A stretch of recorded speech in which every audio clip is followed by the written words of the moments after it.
এই যে মালটা দেখছেন 45 টাকা স্কোয়ার ফিট। এই যে আরেকটা দেখছেন মার্বেল শেডে 45 টাকা স্কোয়ার ফিট। এই আরেকটা মাল 45 টাকা, এটাও 45 টাকা, এটাও 45 টাকা, এটাও 45 টাকা স্কোয়ার ফিট ভাইজান, মাত্র 45 টাকা, 45 টাকা, 45 টাকা।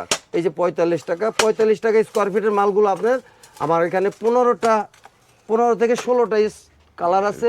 আপনারা দেখে শুনে হাজার হাজার কালার আমার এখান থেকে নিতে পারবেন।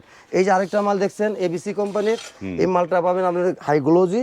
এই মালটা পাচ্ছেন আমাদের কাছে 55 টাকা স্কোয়ার ফিট, এবিসি এ গ্রেডের মাল পাচ্ছেন। এই যে আরেকটা দেখেন, এই যে এই মালগুলো এটা আমাদের 100% এ গ্রেড হবে, কার্টুনের গায়ে লেখা থাকবে এ গ্রেড। এই মালটা 55 টাকা স্কোয়ার ফিট। এই যে এইটা হবে বি গ্রেড, এটা 55 টাকা স্কোয়ার ফিট। দেখেন ভাই কালারটা কত সুন্দর, ইউনিক কালার, খুব সুন্দর কালার। এটা 55 টাকা, 55 টাকা। এই যে মার্বেল শেড 55 টাকা, এই যে দাবার কোট 55 টাকা, অফ হোয়াইট 55 টাকা। এই যে আরেকটা শেড 55 টাকা, এই আরেকটা শেড হবে 55 টাকা। এই যে 55 টাকার শেডগুলো আপনারা পেয়ে যাচ্ছেন 16 হাইগুলো যে মালগুলো।